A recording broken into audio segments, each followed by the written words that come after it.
From impossible disappearances to horrifying animal attacks, this is when tourist excursions go horribly wrong. Hollywood actress Ashley Judd loves bonobos, so much that twice a year she'd head into the rainforest in the Democratic Republic of the Congo to visit our endangered genetic ancestors. Except in February 2021, it almost cost her life. Early one morning at 4:30 a.m., Judd was trekking through the pitch-black jungle with two trackers when her headlamp started playing up. Struggling in the dark, she tripped over a fallen tree and shattered her leg in 4 places. Damn. They had no pain medication, no stretcher, and no way of getting her out of the forest. The only choice? Judd had to lie on the ground, take the incredible pain, and wait while one of the trackers ran for help. After 5 excruciating hours, the tracker finally brought a doctor, who began manually resetting the leg. And yeah, that's more painful than it sounds, all without any painkillers. Yet she sat through the whole thing with nothing but a stick to bite on. Insane, right? After strapping up her leg, they lowered her into a makeshift hammock and carried her back through the rainforest, barefoot across rivers and rickety bridges to camp. But once there, the ordeal was far from over. She still needed to get to the nearest city, which meant a 6-hour motorcycle ride over rough, uneven roads, all with a shattered leg. They realized it would only be slightly possible if someone held her upright the entire time, so she didn't pass out and fall off. Luckily, a legend named Maradona volunteered. For 6 hours, he kept her steady as they bounced along while she physically held together the top of her broken tibia. Eventually, they reached Kinshasa, the nation's capital. But in order to get Judd the treatment she needed, she had to be loaded into an air ambulance and flown to South Africa. 55 hours after the terrible incident first happened, surgeons spent the next 8 hours picking bone fragments out of nerves and screwing the whole mess back together. Yet despite the odds, they saved her leg.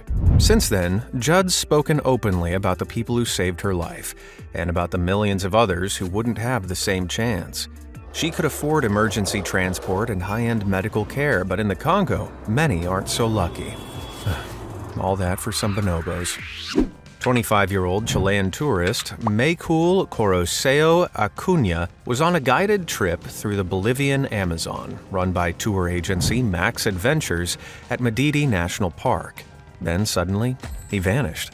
Guides searched the camp, nothing. A full jungle search kicked off the next day, not even a footprint. So what happened? Right before disappearing, people said Maycool was acting unusually excited. The tour owner invited him to a Pachamama ceremony, a traditional ritual thanking Mother Earth for allowing visitors into the forest. Maycool, however, declined and went back to his cabin around 8:30 p.m. A mere 5 minutes later, a guide had walked over to check on him, and he was nowhere to be seen. The speed and totality of his disappearance made some locals think he'd been taken by a forest spirit called Duende, a mischievous being who hides people in other dimensions if they show disrespect. For almost a week, search parties relentlessly combed the forest for 8 hours a day. Meanwhile, 2 shamans were called in to make offerings to the spirits to free him. Neither approach worked. Until on day 6, the searchers found a clue, a muddy sock. Maycool's stepmother emotionally confirmed it was his. But for the shamans, it was an even bigger find. They claimed they could use it to reach into the spirit realm and bring him back. 2 days later, they announced the offering had been accepted. Whatever you believe, the next morning something unbelievable happened. About a mile from camp, Maycool's sister heard her brother yelling. Rushing towards the sound, she burst through some brush and there he was. Oh, thank goodness! The others soon followed. After 9 long days in the Amazon, he was dehydrated, covered in bites and spines, and his feet and ankles were swollen. But he was alive. So what did he say happened? Supposedly, back at camp on the night he disappeared, he'd felt a sudden, inexplicable, and overwhelming urge to leave the rainforest. Fearing they'd slow him down, he threw away his sandals, phone, and flashlight and sprinted into the dark jungle. Unsurprisingly, he quickly became totally lost. As for surviving 9 days, well, he hung with some monkeys. Seriously, he trailed them, ate fruit they dropped, and followed them to water and shelter. Dude accidentally became a real-life Tarzan. Honestly, it's a miracle he survived at all, let alone in the condition he was in. Ignoring the man-eating jaguars and snakes, countless bullet ants, spiders, and mosquitoes should have turned him into a walking pincushion. And how do you explain his weird impulse to run out on his own in the first place? Was it a genuine moment of panic, or does it sound more duende-like to you? I don't know, I'm scared. Here's a tip. Don't mess with Komodo dragons. Singaporean tourist Lon Lee Al learned that the hard way. While visiting West Manggarai in Indonesia, he saw a pack of the massive lizards and, insanely, decided to approach them.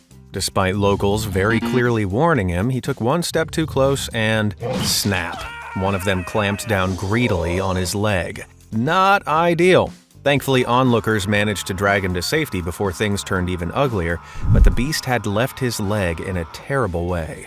Luckily, help came fast and he was speedboated to Siloam General Hospital, but the ordeal was far from over. See, Komodo dragons don't breathe fire, but they've got something way worse: venom. Their saliva carries a potent toxin that lowers blood pressure, stops clotting, and can quickly send victims into shock. In the wild, they rarely need more than one bite with their serrated teeth, giving plenty of time for all of that toxin stuff to seep in. They might let their prey wander off to collapse later from venom and infection. And here's the fun part: there's still no antivenom. So if doctors don't clean the wound pronto, it can easily be game over. Luckily for our overconfident tourist, he got medical help in time and made a full recovery. Then 19-year-old Instagram model Katarina Zarutsky took risking it for the gram to a whole new level in 2018. While on a trip to the Bahamas, she saw a bunch of sharks and thought, "Ooh, great photo op," before jumping into the water and posing surrounded by them. That was until, shock, one of them decided to take a bite and drag her under. The photo, snapped by her boyfriend's dad as she was taken down, shows the exact moment the shark took her arm and yanked her. Luckily, she was able to pull her hand free, but rather than running straight for shore, struck one more pose with her injured arm. Now that's dedication, or stupidity. Definitely the latter. Luckily for Katerina, these were nurse sharks, harmless bottom feeders with no interest in human flesh. Still, they sometimes mistake hands and fingers for food, so don't dive with them. I mean, there was a sign. Katerina made it out of the water okay, but there's no cure for dumbass. In July 2025, 26-year-old German tourist Carolina Vilga was driving through Western Australia's vast outback when she crashed her van into thick brush, injuring her foot and losing her shoes. But instead of doing something sensible like waiting for help, she did the unimaginable: wandered off into the bush with no food, no water, and no footwear. See, Carolina had hit her head pretty hard, and in her dazed state, figured a walk was the best plan. Too bad she forgot she was in the middle of nowhere, more than 200 miles from the nearest city. For the next 12 days, Carolina wandered, disoriented, drinking from rain and puddles to sustain herself, and even stayed one night in a cave. But after covering a whopping 20 miles, the backpacker was slowly succumbing to exhaustion and dehydration.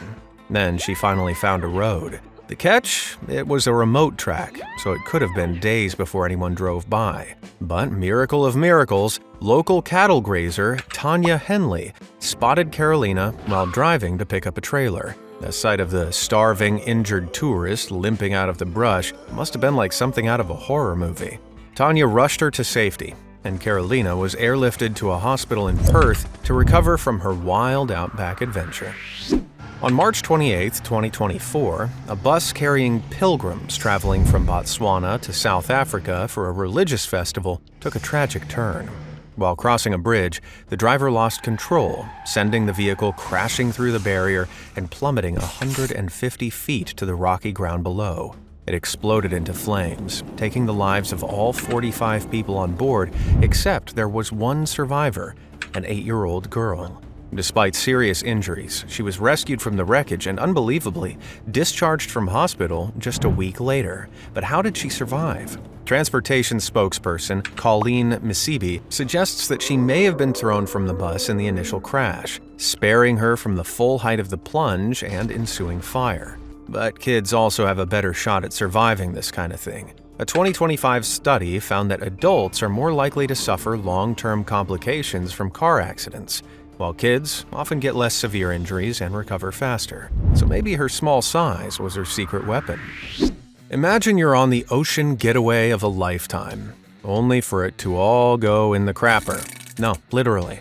In 2013, the Carnival cruise Triumph set sail from Galveston, Texas on a 2-day journey to Cozumel, Mexico. But halfway through, a fire in the engine room shut down power to the ship, trapping 4,000 passengers in the Gulf of Mexico. Along with frying the engines, it knocked out the Wi-Fi and, shock, horror, the toilets were rendered incapable of flushing. Oh no! The solution? Crewmates handed out red biohazard bags for people to do their business in. Initially, many people refused. But as the days dragged on and desperation mounted, hallways became filled with these used bags, filling the ship with a rancid stench. Other passengers were even less considerate, ditching the bags entirely and free-plopping their stinking dookies in the cafeteria. For 5 days, passengers were stuck on the floating poop palace. On top of the unbearable smell, broken fridges meant food was scarce, and no air conditioning forced people to sleep out on the deck to escape the heat. Things got so bad that some passengers even tried to spell "help" with their own bodies, hoping to signal someone passing in the sky. Maybe the poop fumes made it hard to think straight. After almost a week in hell, a tugboat crew managed to pull the ship to Alabama, where the passengers finally disembarked on February 14th. What a thoughtful Valentine's Day gift. In January 2015, a ship carrying over 100 tourists set sail for Tortuga Island off the coast of Costa Rica, until a relaxing vacation turned into a nightmare. There's water in the bottom of the boat on that side. And that was about to be the least of their worries.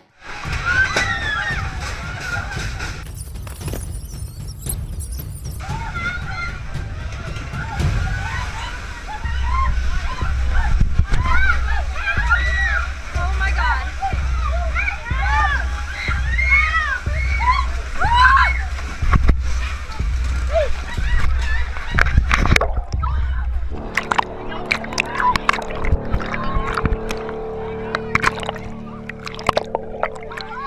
Luckily, whoever was filming got out fast, but some people were trapped under the canopy as the vessel began to sink. Even after escaping, they had to tread water for over an hour before help arrived. Tragically, 3 elderly passengers lost their lives, but it's honestly a miracle more didn't. Speaking of ocean horrors, what's worse than being on a sinking ferry? Well, being on one that's on fire.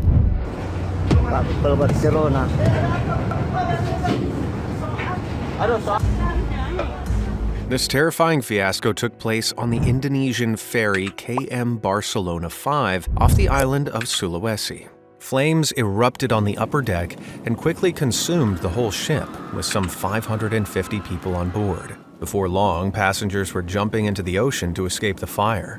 The Coast Guard responded quickly, but even so, 3 people lost their lives. So what sparked the inferno? No one knows for sure, but the ferry's log listed only 280 passengers and 15 crew, despite there being well over 500 people on board. My guess is having twice the estimated passenger number with such a small crew led to issues maintaining the vessel. Who'da thunk? Brazilian publicist and solo traveler Juliana Marins was on the adventure of a lifetime in Lombok, Indonesia, hiking up the active Mount Rinjani on June 21, 2025.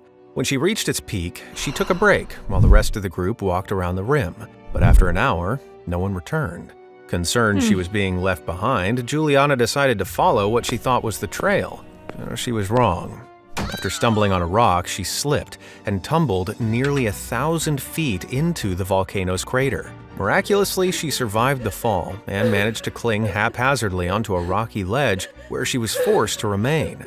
When the rest of the group finally returned, they heard someone shouting for help from deep below, but getting her out was easier said than done. Heavy fog grounded helicopters, so it took the rescue teams 8 hours just to get near her. Even then, they were slow to plan a way of safely getting down, and I mean very slow. For a full 24 hours, Juliana was stuck without food or water.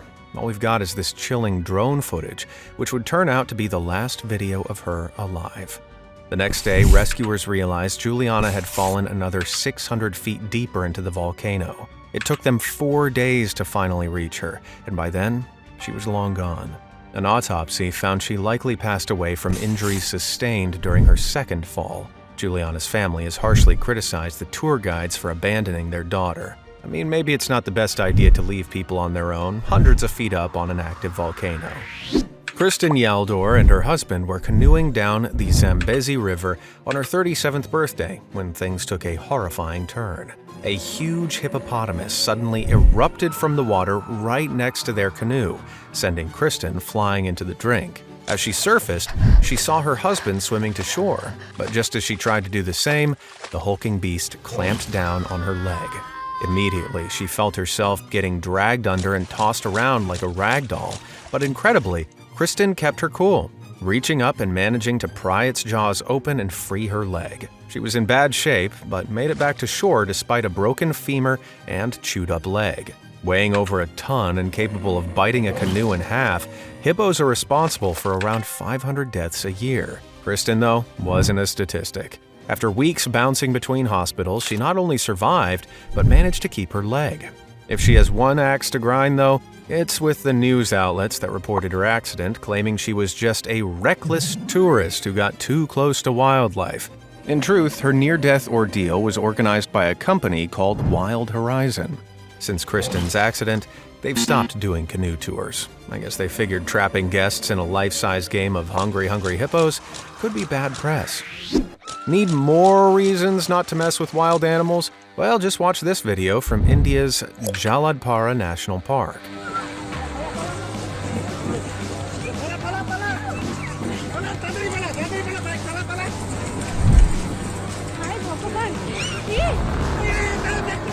All 7 people in the fallen Jeep were injured, but everyone survived. It could have been much worse, though. Luckily, the rhinos just ran off instead of, deciding to attack. The Egyptian pyramids were built thousands of years ago to house the dead, but in 2025, one almost gained an extra tenant. Inside the famous Bent Pyramid, there's a deep 260-foot tunnel leading down to Pharaoh Sneferu's chambers that's accessible to anyone brave enough to try it, but it's not exactly a walk in the park. A Spanish tourist was making her way down the steep, dark shaft when something straight out of a nightmare happened. She lost her balance, slipped on the wood, and broke her foot. Seriously not good. The tunnel is a literal 3x3 foot hellhole, and as you go deeper, the air thins, making it difficult to breathe, and pretty much impossible to get out of with a broken foot. After hours of being stuck in the claustrophobic pit, the tourist was panicking hard. But a team of paramedics finally managed to make their way down, strapped a safety belt around her, and gradually hauled her back up. Once out, she was rushed to hospital and made a full recovery. Kudos to the pros who saved Egypt from having a new mummy on their hands. 22-year-old YouTuber Sagar Kundu was an aspiring social media creator until he did something unimaginable on August 23, 2025. While filming a live video with friends at Duduma Waterfall in Koraput, Kundu decided to stand in the middle of the current. Clearly thinking the relatively low risk of standing in a stream would boost his viewership, he forgot to consider what would happen when the water started rising. Despite friends throwing him a rope, he slowly moved deeper, got knocked over by a wave, and was swept away. A massive search party combed the area, but the rocky terrain and heavy rain made things tough. After 5 days, all they found was a bag with his equipment. On day 10, his body was found 30 miles away, near the Machkund hydropower project. Damn, no amount of clickbait is worth losing your life. Here's a tip. If you're vacationing in Thailand, keep your doors shut, or this might happen. What the is this room? What looks like a DIY insectarium is actually hundreds of moths invading a hotel room in Pai. Apparently, they were getting in through a small gap in the door, so the vacationers blocked it with a towel. But late at night, someone cracked open the door to go out and got the shock of their life. A massive snake was barreling towards them, followed by all the moths. Unfortunately, or very fortunately, they didn't get the snake on cam, but they certainly did the moths. After locking themselves in the bathroom, they called hotel reception, and a man with a bat came running in to solve the issue. I'm assuming he was successful. In Medellin, Colombia, a helicopter carrying 5 tourists went out of control mid-takeoff.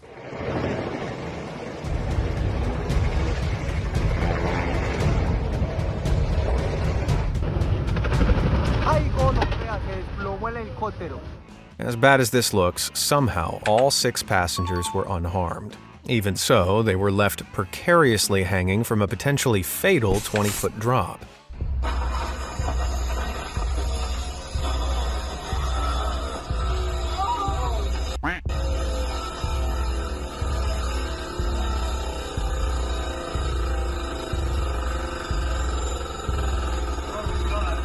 I just got in a helicopter crash. I'm stuck in a building and I'm really high up. I love you, and I just want to say thank you so much for taking me under your wing, Dad. I love you. Over the next 2 traumatic hours, over 70 emergency workers successfully rescued everyone on board. Something tells me that's the last chopper ride they'll be taking for a while. They say an elephant never forgets. Turns out, they don't forgive either. Just ask these folks on a jungle safari in Jim Corbett National Park, India. इनको road पे चलना है तो धीरे-धीरे इनको walk कराएंगे। अभी आ गया ले लो ले पीछे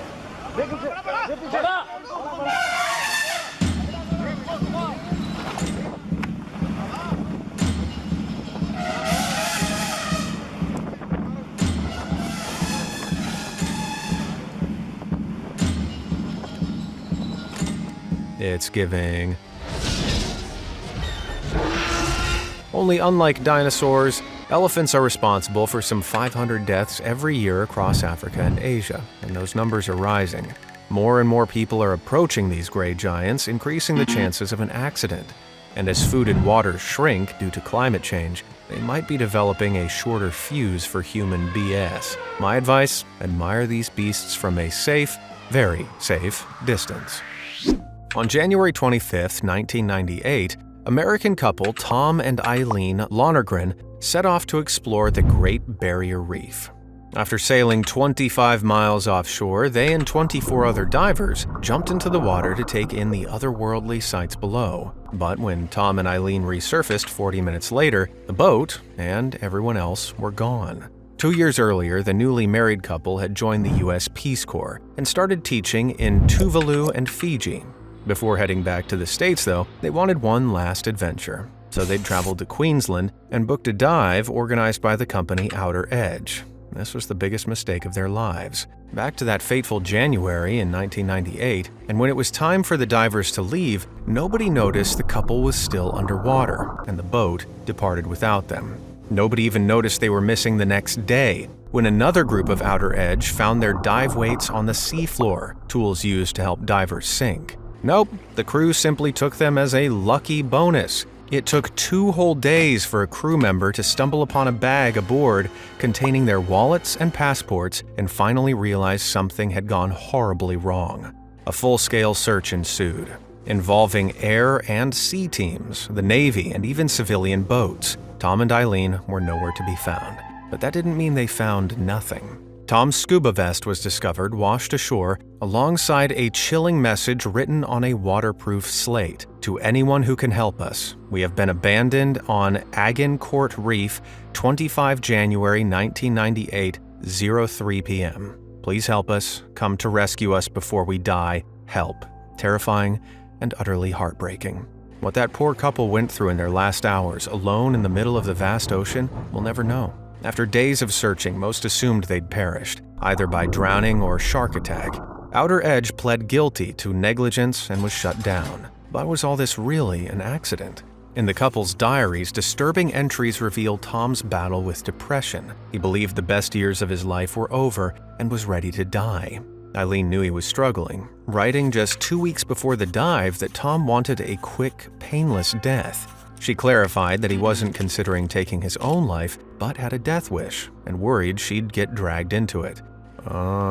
Conspiracy or not, one thing's for sure. Tom and Eileen will never be seen again. In early 1998, 23-year-old Amy Bradley, her brother, and their parents were cruising from Puerto Rico to Curacao on the Rhapsody of the Seas. But this family vacation would end in tragedy. That, for some, would become a lifelong obsession. On March 23rd, Amy and her brother were partying on the cabin dance floor, and later that night returned to the family cabin. At 5:30 a.m., her father, Ron, saw her sleeping on the balcony. It was the last time he'd ever see Amy. After waking up to find her missing, Ron searched the ship for an hour before waking the rest of the family to tell them the worrying news. Afraid a fellow passenger might have kidnapped her, they begged the crew to cancel the docking at Curacao later that day until she was found, but they refused, and people were allowed to move freely to and from the ship. Since then, the family's been convinced that she was snuck off in the crowd. So what really happened to Amy? Most assume she fell off the balcony and was swept away, but here's the catch. The Marines, Venezuelan Coast Guard, and Navy all searched that stretch of water without finding her, and with the ship's position and the currents, anyone who fell would have likely washed up on shore. This Agatha Christie-level mystery has led to some wild theories. Some claimed they saw Amy being taken off the boat, while others said she'd been seen with a cruise musician right before she disappeared. But after months of searching, nothing came of either suggestion. Yet the Bradleys refused to give up, hiring private investigators, creating a website, and even starting a 24-hour hotline. In 1999, they received a tip from one Judith Margaritha, claiming that she regularly saw Amy in her neighborhood in Curacao. Supposedly, the missing girl had been held captive in a heavily armed Colombian housing complex. But how could they get her out? That's when ex-Marine Frank Jones emailed, claiming he could do it. Over the next months, the Bradleys and the National Missing Children's Organization sent him a purse-pounding $210,000 to monitor the complex, bring back the intel, and assemble a rescue team. But on the day the operation was scheduled, no call came. It turns out it was all a scam. There was no Colombian housing complex, and both Judith and Frank had lied for easy cash. Now that's seriously evil. But the creepiest moment was yet to come. In 2005, the family received an email with photos from an adult website claiming to show Amy in the Caribbean as a victim of human trafficking. The photos looked a lot like her, so much so that the FBI reopened the investigation. But with no IP address and no real evidence, they quickly hit another dead end. If Amy's still out there, she'd be over 50. So this mystery remains tragically unsolved. 19-year-old Ashley King was living her best life, solo backpacking across Bali before heading to New Zealand. It was the ultimate trip before she'd returned to Canada to start university. That is, until one innocent drink turned her life upside down. On her last night in Bali, she visited a popular bar she'd found in a travel guide. The next morning, she felt a bit more nauseous than she expected, but chalked it up to pre-trip jitters. However, a few days after arriving in Auckland, New Zealand, she woke up totally blind. Rushed to the hospital, doctors discovered methanol in her system, a toxic byproduct of making alcohol. While it's usually removed during manufacturing, illegal distillers sometimes miss the mark, and even a small amount of methanol can be deadly. As your body breaks it down, it turns it into an acid that attacks your eyes, brain, heart, and lungs. The good news is that if somebody accidentally sips some, there's a weird trick to buy time. Doctors mixed up some regular alcohol with orange juice and had Ashley chug it. Why? Because the body will prioritize breaking down ethanol, the stuff in normal booze, over the toxic methanol. So yes, the doctors literally prescribed a couple of strong screwdrivers. Throw a beach ball in the emergency room and she'd have been back on vacation. Ashley survived, but sadly lost 98% of her sight. So instead of starting university, she was flying back to Canada to learn how to live as a blind person. But she didn't let that stop her. 2 years later, Ashley went backpacking across South America, and after that studied journalism at university. Oh, and she even wrote and performed in a play based on her experience. Now, Ashley continues to serve as proof that being blind is certainly no death sentence.